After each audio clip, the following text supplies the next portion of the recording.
8 ते 10 दिवस झाले गड्डा पडून.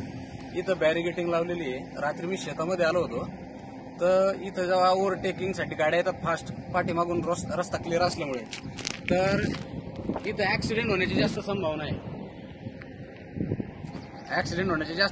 इथं ओव्हरटेकिंग लेनमध्ये फक्त एक लेन चालू आहे. म्हणजे शासनाचा जनतेच्या जीवाशी हा खेळ असायला असं म्हणायला काही हरकत नाही.